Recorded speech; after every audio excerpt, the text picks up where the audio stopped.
छत्तीसगढ़ के सरगुजा जिले में खैरबार ग्राम पंचायत है। इस पंचायत की आबादी करीब 5000 से ज्यादा है।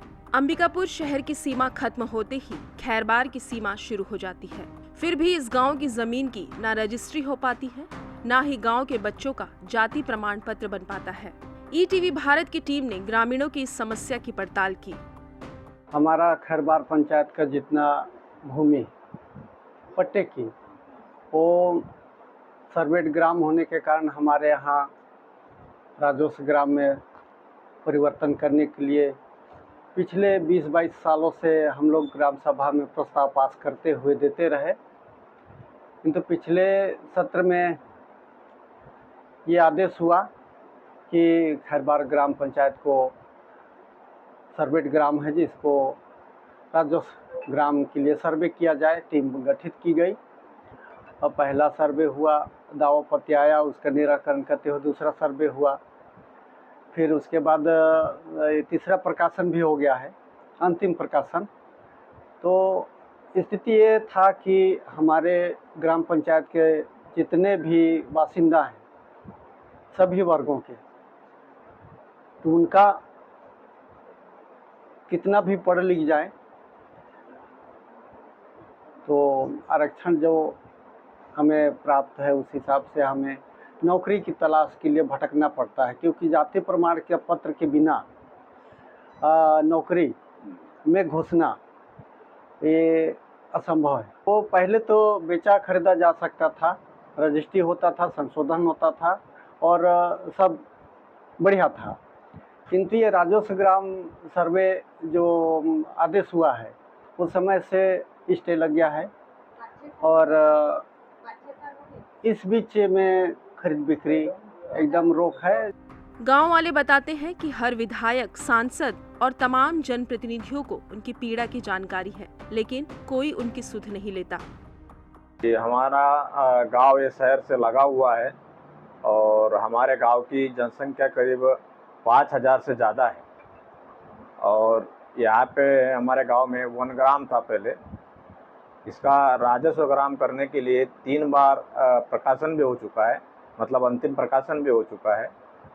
यहाँ क्या है, स्कूल से जो लड़के बच्चे लोग लिखने पढ़ने के लिए इनको लगता है जाति आय निवास, ये राजस्व ग्राम नहीं होने की वजह से ये भी नहीं बन पाते हैं और खरीदी बिक्री जो लोग मतलब करना चाहते हैं उन लोग को भी मतलब बहुत प्रकार की समस्या है।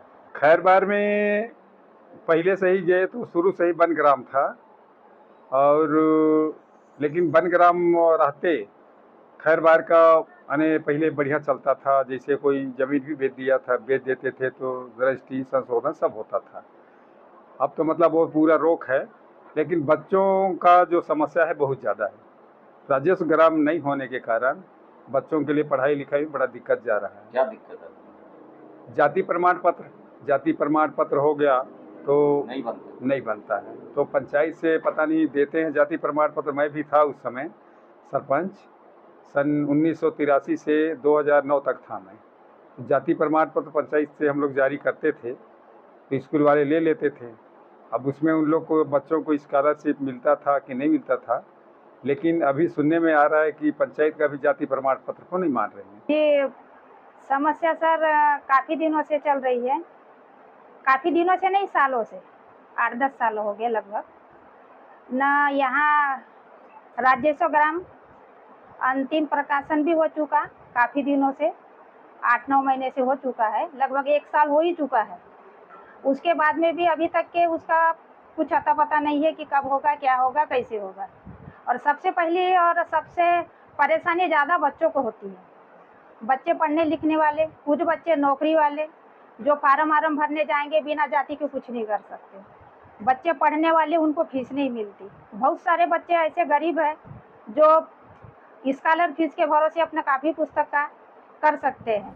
ग्रामीणों ने बताया कि करीब 4 साल पहले जनवरी 2022 में ग्रामीणों की समस्या उठाई गई थी।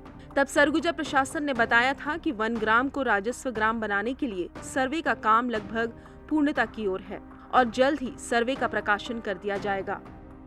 कि अभी सरकार द्वारा सुशासन त्योहार का कार्यक्रम चला, जिसमें हमारे पंचायत के काफ़ी लोग अनेकों प्रकार की शिकायत मांग वगैरह वगैरह डाले, और उसी क्रम में मैं भी काफ़ी 10-11 मांगों के साथ एक मांग राजस्व ग्राम के लिए मांग किए, स्टेट सेटलमेंट रिकॉर्ड में शामिल कर दें हमारा खैरबार रिकॉर्ड, भू रिकॉर्ड, तो उससे जाति प्रमाण पत्र बनना। तो निराकरण हुआ क्या? तो उसमें क्या हुआ कि ये पावती मुझे प्राप्त हुआ, पंचायत से पावती प्राप्त होने के बाद इसके 10 तारीख को करजी में शिविर लगा था।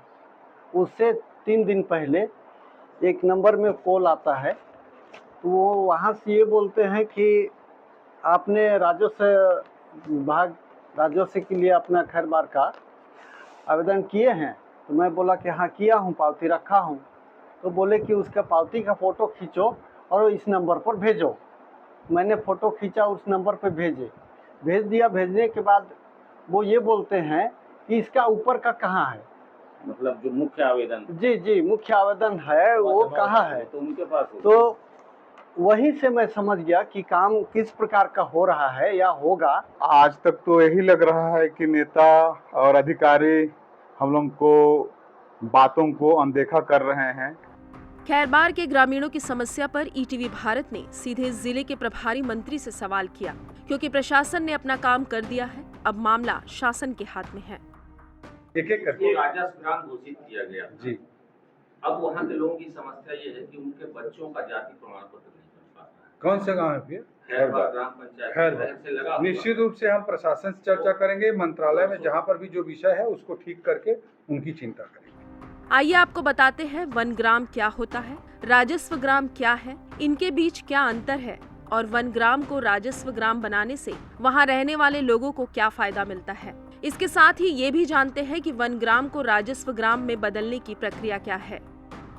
वन भूमि में बसे असर्वेक्षित ग्राम जो राजस्व ग्राम नहीं है वो वन ग्राम होते हैं। वन ग्राम की उत्पत्ति जो है वो अंग्रेजी शासन काल में हुई, जब रेल के लिए लकड़ियों की आवश्यकता, बहुत ज़्यादा आवश्यकता पड़ी, तो वन विभाग की स्थापना कर खासकर आदिवासियों को और अन्य जाति के लोग भी हैं उसमें ग्रामों में, वनों में बसाया गया, और तभी से बेगारी प्रथा का जन्म हुआ। गांव में वन में बसाकर उनको ऊपर ये प्रतिबंधित किया गया कि जब भी आपको लकड़ी काटने के लिए बुलाया जाएगा आपको आना पड़ेगा।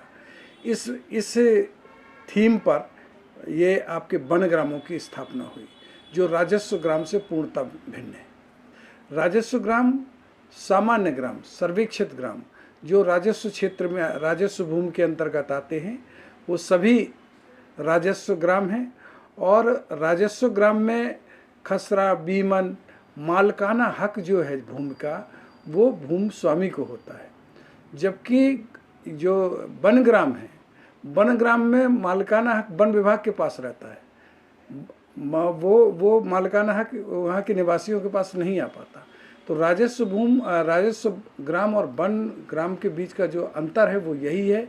राजस्व ग्राम में भूमि से संबंधित समस्त अधिकार भूमि स्वामी के पास होते हैं, जबकि वन ग्राम में ये नहीं। वन ग्राम को राजस्व ग्राम बनाने से वहाँ के निवासियों को, उस ग्राम को बहुत फायदा है। पहला तो वन ग्राम में ग्राम पंचायत नहीं होती। जब ग्राम पंचायत नहीं होती तो वहाँ के लोगों को विकास का रास्ता नहीं मिलता। दूसरा, वहाँ खसरा और बीमन नहीं होता है भूमि का। जब खसरा और बीमन नहीं होता तो वो ऋण नहीं ले सकते हैं, योजनाएं नहीं ले सकते हैं। जो शासन की विभिन्न योजनाएं जो भूमि के माध्यम से मिलती हैं, वो कोई योजनाओं का लाभ ये नहीं ले सकते हैं वन ग्राम के लोग। वन ग्राम वालों के ऊपर संपूर्ण पाबंदियां हैं। वन ग्राम की स्थापना ही एक ऐतिहासिक, सामाजिक और आर्थिक असमानता और अन्याय का प्रतीक है, क्योंकि वन ग्रामों से ही बेगारी प्रथा का जन्म हुआ है। और वन ग्राम में रहने वाले लोग, पीढ़ियों से रहने वाले लोग भी के पास आज ये अधिकार नहीं है कि वो अपनी भूमि को क्रय विक्रय कर सकें। वो मालिकाना हक वन विभाग के पास है। तो इसलिए उसको, जो वन भूमि को बदलने का जो एक प्रक्रिया है, वन भूमि को वन ग्राम को राजस्व ग्राम में कैसे बदला जाए। इसकी एक प्रक्रिया वन अधिकार अधिनियम 2006, उसकी जो धारा है वो धारा है आपकी 3(1)J। उस धारा के अंतर्गत वन ग्रामों को आप राजस्व ग्रामों में बदल सकते हैं। छत्तीसगढ़ के 428 वन ग्राम राजस्व ग्रामों में बदले गए हैं, लेकिन वर्तमान में भी छत्तीसगढ़ में 420 वन ग्राम हैं जिनको राजस्व ग्रामों में बदला जाना आवश्यक है।